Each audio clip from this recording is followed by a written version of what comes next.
So in this chapter, electricity bill, water bill, telephone charge, as well as taxi fare. These things we'll discuss in the topic of home arithmetic, or we can say household arithmetic. So among these, first topic we learned before this, just this is the revision. Are you hearing me properly? Yes, sir. Yes, sir. Okay, then let's move forward. First thing which we are going to discuss today is electricity bill. The consumption of electricity by household is measured in number of units by electric meter, the meter which is joined to our homes. Electricity authority, we don't have any other seller of electricity than Nepal Electricity Authority. त्यो बाहेक हामीसँग seller छैन, but in different countries a person can buy the electricity from different electricity providers. जस्तो यी नजिकै इन्डियामा पनि गयो भने in the area of Delhi or in area big cities you can buy electricity from different companies. तर हाम्रो यहाँ चाहिँ एउटा एउटा मात्रै मोनोपोली मार्केट छ, नेपाल इलेक्ट्रिसिटी अथोरिटीको, उसले मात्रै इलेक्ट्रिसिटी बेच्छ, उसले जुन रेट युज गरे त्यही हामीले पे गर्नुपर्ने हुन्छ. And that is the government organisation also. गभर्मेन्टको लगानी भएको अर्गनाइजेसन छ, गभर्मेन्टले अरू अर्गनाइजेसन्सहरूलाई इलेक्ट्रिसिटी बेच्ने अथोरिटी दिएको छैन. And they use to fit the meter to our homes. हाम्रो घरमा जुन फिट गरेको मिटर छ त्यसमा इलेक्ट्रिसिटी पहिलेको महिनामा कति इलेक्ट्रिसिटी देखाएको थियो, त्यसपछि अहिले आएर कति देखायो, difference of those is electricity consumed in a month. अब एउटा 1 युनिट इलेक्ट्रिसिटी कसरी कन्ज्युम हुन्छ, that is one difference of this two is the electricity consumed. Electricity consume कति भयो भन्ने कुरा यो फर्मुला युज गरेर क्यालकुलेट गरिन्छ है. If you have to write the formula you have to write this one, the number of units, or you can say current reading minus previous reading. Okay, this is the simple formula. And this another one highlighted with red color is important to you because the consumption of 1 unit electricity is equal to 1000 watt hour. Means if electric appliance of 1000 watt or 1 kilowatt is operated or used for 1 hour, then if you have already learned, you are under the revision. सबै पढिसकेका छौ यही student. अब यसको concept कस्तो हो भने यो 1000 what और 1 किलोवाट, यो 1000 वाटको जेनरली एप्लायन्स ठुलो एप्लायन्सहरूमा त हुन्छ पनि, फर इक्जाम्पल रेफ्रिजरेटर और हिटर्स और geysers, big electric appliance, ovens, washing machine, यिनीहरूको वाट त बढी नै हुन्छ. But generally for our fan, bulbs, the wattage is very small. For example 50 watt, 60 watt और 10 वाट, 5 वाट. बल्बहरू त 5 वाट, 10 वाट, 15 वाट, 20 वाटकै हुन्छ. फ्यानहरू 100 watt, 60 watt, 80 watt, 150 watt. So that if their total sum is 1000 watt and they are operated for 1 hour, then 1 unit electricity is consumed. 1000 watt को त्यतिखेर 1 unit electricity consume हुने है. This is the simple thing. अब general thing हो, जस्तो एउटा bulb plus similarly fan. Writing is not good on screen because I don't have habit to write. अब यो बोर्डमा लेखे जस्तो त हुँदैन. बल्ब जस्तो मानौँ कि 5वटा बल्बहरू छ हाम्रो घरमा, 5 into 15 वाटको बल्बहरू छ. Watt is its value in total? 75 watt, isn't it? This is 75 watt. Similarly fan छ, 5वटा फ्यान पनि छ, 5 into 100 watt, 500. It is 500 watt भयो. अब टोटल हाम्रो घरमा कति चल्ने भयो? सबै चले पनि 5वटा फ्यान र 5वटा बल्ब युज भए पनि साइमल्टेनियसली 575 वाट यो चाहिँ युज हुने भयो. अब यो यस्तै गरी 575 को वाटको लागि जस्तो 1000 वाटलाई हामीले 1 युनिट इलेक्ट्रिसिटी मान्यो 1 आवरको लागि भने 575 वाटको लागि पनि युनिटरी मेथड युज गरेर क्यालकुलेट गर्न सक्छौँ नि.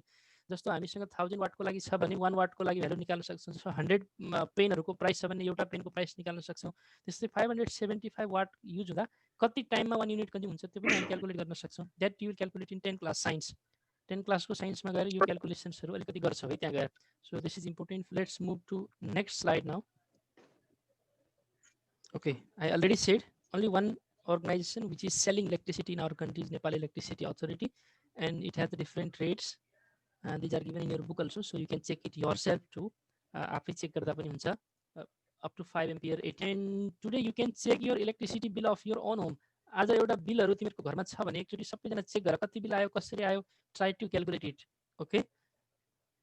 So up to 5 ampere 80 rupees भनेर 5 ampere को जुन मिटर हुन्छ जेनरल मिटर और जेनरली ओल्ड मिटर्सहरुमा सानो घरहरुको लागि 5 ampere को नि जडान गर्ने गरिन्थ्यो. After that nowadays 16 to 15 ampere one to use computers, fans, coolers, similarly AC यो सबै युज गर्ने हुनाले अहिले बढी एम्पियर को युज गर्ने गरिन्छ जेनरली यो या बढी 5 ampere general purpose that means bulb fan television for simple things. Generally पुरानो कन्सेप्टमा यो 5 ampere को युज गरिन्थ्यो. अहिले अब एसी आदि इत्यादि चलाउने भनेर मान्छेले यो या यो भन्दा बढी पनि युज गर्छन्.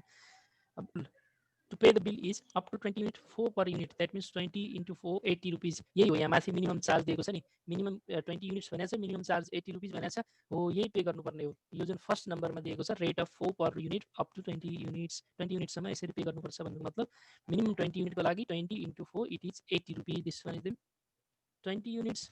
Then this rule will be applied second number. Up to that we have to pay 80 rupees for 20 units, and after that 7.30 per unit from 21 to 50. 50 unit भित्र कन्ज्युम भएको छ. If it is less than 50 units, then we have to pay 7.30 per unit from 21st to 50. 20 unit पछि जति consume भयो from 20 to 50 यहाँ 30 युनिट्सहरु हुन्छ, extra 30, isn't it? 20 पछि 50 सम्म 30 युनिट त हुने. For that we have to pay 7.30. Next rule is after 7.30. this is not 5.1, this misprinted. Okay, so I want to rectify it. It is 51. 51 देखि 150 unit सम्मको लागि first 50 units consume भयो भने त्यहाँनेर 50 युनिट सम्म 7.30 and after that 8.60 per unit. Next rule is if it is more than 150 unit, that means from 151 to 250, for 0 to 150, 0 to 150 को लागि एउटै रेट युज हुन्छ भनेको छ. बट इलेक्ट्रिसिटी अथोरिटीले क्याल्कुलेट गर्दाखेरि त्यस्तो गर्दो रहेछ, ओल्ड रुलबाटै गर्छ उनीहरूले. 0 to 20 को लागि एउटा क्याल्कुलेट गर्छन्, फेरि 20 to 50 को लागि अर्को क्याल्कुलेट गर्छन्, 50 to 150 को लागि नेक्स्ट क्याल्कुलेसन, फेरि 150 देखि माथिको लागि त्यसरी नै. I will show one calculation to you afterward in tomorrow's class. अहिले करेन्टली इलेक्ट्रिसिटी अथोरिटीले कसरी क्याल्कुलेट गर्छ भन्ने कुरा है, यो जेनरल आइडियाहरू थाहा पाउनुपर्ने. हामीले यो बुकको क्वेशन्स त बुकमा दिएको रुल अनुसार गर्दै गर्छौँ, but generally no. So fifth number is after 250 units, 250 units up to 250 units we have to pay 9.50 per unit. 250 लाई 9.50 ले मल्टिप्लाई गर्ने भयौँ, त्यसपछि बचेको युनिट्सलाई 11.50 ले मल्टिप्लाई गरेर पे गर्नुपर्छ Nepal electricity अथोरिटीलाई, and 50 per unit. Okay, so now while paying, if we are paying in time within 7 days, 7 days भित्र pay गरे भने 3% डिस्काउन्ट पाइन्छ. और 20 युनिट्स या मिनिमम चार्ज पे गर्दैछ भने एकमुस्ट 4 रुपीस डिस्काउन्ट पाइन्छ. 3% भने त 80 रुपीसको 3% 4 रुपीस त हुँदैन, but for minimum 80 rupees we will get 4 rupees discount. If after that amount is taken according to bill, if it is paid from 8th day to 22nd day, 8th day देखि 22 day भित्र pay गर्दा जति bill आएको छ त्यति नै pay गर्नुपर्छ. 5% extra 30th day and 10% charge if it is paid after 30 days, sorry 31st to 40 days. 40 day to 60 day 25% extra we have to pay. That I missed here to type. 60 days सम्म 25% extra charge लाग्छ र फेरि 60 days भन्दा माथि electricity authority will cut off your electricity anytime. That is the rule. Next one which we have to discuss here is telephone bill. अब यो telephone bill generally अहिले mobile use गर्ने हुनाले टेलिफोन बिलको कन्सेप्ट छैन, but in case of shop offices some firms organisations त्यहाँनिर telephone bill त हामीले पे गर्नै पर्ने हुन्छ. इलेक्ट्रिसिटी बिल जस्तै सिमिलर छ, तर त्यहाँ युनिट भए जस्तै यहाँ कल्सहरू हुन्छ, number of calls as like number of units. Okay, so call charge is calculated by adding minimum call charge. Minimum call charge fix गरे हुन्छ. नेपाल टेलिकम वा अरू कुनै प्रोवाइडर कम्पनीहरू पनि छन्, but in electricity sector there is Nepal electricity authority only. त्यसैले यहाँ कल सर्भिस प्रोवाइडर्स भनेर भनेको हो टेलिफोनको लागि. Minimum call charge additional number of calls into additional call charge. कतिवटा एक्स्ट्रा कल भयो त्यसलाई एक्स्ट्रा कलको rate Nepal Telecom there is additional call charge ₹1. त्यसैले एडिसनल नम्बर अफ कललाई 1 ले मल्टिप्लाई गरे पनि उति नै आउँछ, मल्टिप्लाई नगरे पनि उति नै आउँछ. We can leave additional number of calls as extra charge. Extra charge जो एडिसनल कल भन्छौँ त्यो चार्ज यहाँनिर डाइरेक्टली लेखिदिए पनि हुन्छ as ₹1 per call, and minimum charge is fixed here. Similarly, after that we have to pay 10% of call charge, that is telecom service charge. Generally यो धेरै कन्ट्रीहरुमा 10% नै छ. यो कन्ट्री वाइज डिफरेन्ट हुन्छ या सर्भिस प्रोवाइडर वाइज डिफरेन्ट पनि हुन सक्छ. Service प्रोवाइडरले आफ्नो रेट डिफरेन्ट लिएको पनि हुन सक्छ. That we have to pay, and VAT amount we have to pay 13% in context of our country. अब हाम्रो कन्ट्री बाहेक अरू कन्ट्रीमा फरक पनि हुन सक्छ. कुनै country 50 or more than 50% VAT also. त्यति धेरैसम्म VAT लिने कन्ट्रीहरु पनि छन्. अब 13% चाहिँ धेरै कन्ट्रीहरुमा 13% VAT rate छ. Some have lowest rate to 3% also.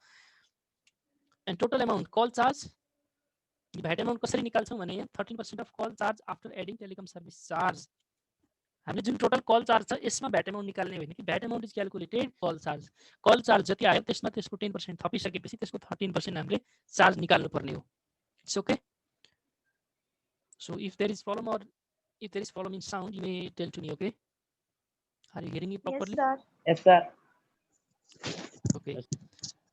Now total amount of call charge is call charge जो सुरुमा लेखेको छ माथिपट्टि मिनिमम कल चार्ज प्लस एडिसनमा VAT amount 13% of charge after adding telecom service charge यो तीनटा भ्यालुहरु एड गरेपछि total amount of telephone bill आउने भयो okay who were not during this class I think you also understand it properly now अब यो चाहिँ टेलिकमको नेपाल टेलिकमको rule है rupees 200 is charged for minimum 175 calls we'll do calculations according to this Nepal Telecom's rule because questions are related to Nepal Telecom's charge only generally in most of the areas of our country Nepal Telecom is the service provider of telephone अब यही हो rule 175 कलसम्म 200 rupees pay गर्नु extra call हरेक कलको लागि अघि नै भनिसके additional number of call into additional number of call charge additional call charge यो मल्टिप्लाई गरेर राख्नुपर्ने जरुरत छैन हामीले क्यालकुलेट गर्दा किनकि एडिसनल नम्बर अफ कल जति हुन्छ त्यति नै एडिसनल चार्ज पनि हुने हो because for each and every call we have to pay ₹1 okay this cost TSC you can see telecom service cost or telecom service charge यो सर्भिस प्रोभाइडरले लिने चार्ज हो and value added tax means account गभर्नमेन्टले लिने हो यो and then 10% again we discussed it previously also it's deposited in company account which are providing the service first telecom को account मा जान्छ त्यसपछि कर्मचारीहरूले पाउने त्यहीबाट सिङ इज वाटर बिल छैन एज लाइक इलेक्ट्रिसिटी मिटर अब टेलिफोनमा त त्यहाँ मिटर जोडेको हुँदैन त्यो अलरेडी रिकर्डेड हुन्छ सर्भरमा कति कलहरू and for water bill we should line with the मिटरमा कनेक्सन गर्छौँ कनेक्सन गरिसकेपछि त्यहाँ समथिङ रिडिङ उसले देखाउँछ लास्ट मन्थमा रिडिङ कति थियो अहिले रिडिङ कति छ त्यसको difference that is okay so consumption of water by household is measured in the number of units by meter जसरी इलेक्ट्रिसिटीको केसमा नम्बर अफ युनिट्स आउँथ्यो त्यसलाई हामीले के भनेको थियौँ 1000 watt hour if 1000 watt is use for hour it is 1 unit electricity consumption हो त्यस्तै यहाँ पनि 1 unit water means as like 1 unit electricity is equal to 1000 watt hour 1000 joule hour pani hoina 1000 watt minute pani hoina 1000 watt hour if 1000 watt is used for 1 hour it is 1000 liter of water okay it says it will end in 10 minutes number of units of water consumed is calculated is similar to electricity units electricity consumed equal to current reading minus previous reading थियो भने यहाँ पनि त्यस्तै हो water consumed is equal to reading of recent previous month. So remember this highlighted thing 1 unit of water consumption means consumption of 1000 liter of water so don't be confused in it कहिले काहीँ क्वेशनमा लिटरमा दिएको होला house hold consumes 5 unit because 1000 litre means 1 unit अब कहिले काहीँ युनिटमै दिएको होला I think okay next one is टीको भाडा and remember these times here काठमाडौँको ट्याक्सी एसोसिएसन और पोखराको ट्याक्सी एसोसिएसन और ट्याक्सी यसो उनीहरूले फिक्स गरे हुन्छ यो जनरली यो काठमाडौँको रेट हो 6 AM to 9 PM that means it is generally yes please you may write in chat also sound was coming from A bit, home my sound is not clear sir, a bit unclear. Sir. oh okay my screen is visible to you and are you hearing me Yes, sir, it's now clear. Yes, sir. okay अलिकति unclear भयो त केही भएन बुझ्नै हुनु पर्यो है if you are understanding it's okay Yes, sir. okay 6 to 9 PM like so rates are the different for generally we can say it is for daytime 9 बजे रातिसम्म हो त बिहान 6 बजेदेखि लिएर 9 बजे रातिसम्म हो and after 9 PM to 6 AM rates are different so rates are different for daytime and night time अलिकति उनीहरूले ट्याक्सी वर्करहरूले आफूले राति दिउँसो बसेर या रिस्क लिएर काम गर्नुपर्ने हुनाले यो minimum fare and charge for traveling some meters or kilometers यहाँ per 200 मिटरमा दिएको छ यो बाहेक उनीहरूले एक्स्ट्रा चार्ज के लिन्छन् भने वेटिङ चार्ज कहीँनिर हामीले ट्याक्सी वेट गर्नु पर्यो भने त्यसको वेटिङ चार्ज उनीहरूले एक्स्ट्रा लिन्छन् they to take extra waiting charge okay these things we discussed previously also for morning to evening that means from 6 AM to 9 PM दिएको छ हामीले त किलोमिटरमा डिस्टेन्स दिएको हुन सक्छ या हामीले किलोमिटरमा डिस्टेन्स क्याल्कुलेट गर्नुपर्ने हुन सक्छ so we should convert this rate into kilometre set first fare for 1 kilometre अब 1 किलोमिटरमा कतिवटा 200 मिटर हुन्छ त 200 लाई 5 ले मल्टिप्लाई गरे भने 1 किलोमिटर हुन्छ so I multiply this 7.20 by 5 and it gives us fare for 1 kilometre रहेछ and for the night time fare for 200 meter is 10.80 त्यहाँ रेटमा दिए अनुसार नै हो 10.80 छ यो 10.80 लाई 5 ले मल्टिप्लाई गरे भने we will get the fare for 1 kilometer the difference is 54 and difference between 54 and 36 day time 36 rupees per kilometer pay गर्नुपर्छ 51 rupees त छँदैछ similarly waiting charge rupees 7.20 per minute it is for day time okay night time is 10.80 per minute day time मा 3.60 per minute छ भने night rule हुन सक्छ कुनै ठाउँमा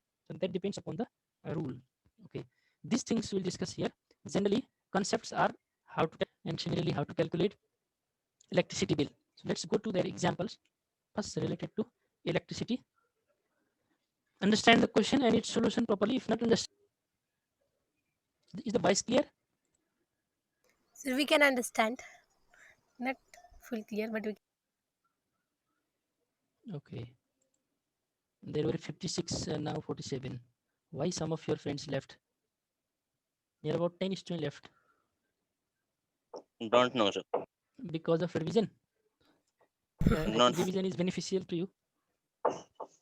Yes. Okay, the charge of electricity is rupees 80 for first 20 units and 7.30 units from 21 unit to 250 units and rupees 9.90 per unit consumption of electricity. Oh, some mistake is there.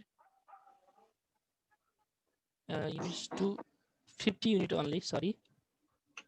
We'll calculate according to the question. Oh, units are also not given. Sorry, there is mistake in question. So let's, if some problem, if any problem is there, right? Maybe my sound is not clear to you because I am also not hearing you clearly. Okay. In a house, the electricity meter reading on Chaitra 30 was 1050 unit and by Baisakh 30, it was found to be 1250. What is the charge? Those rates are given here.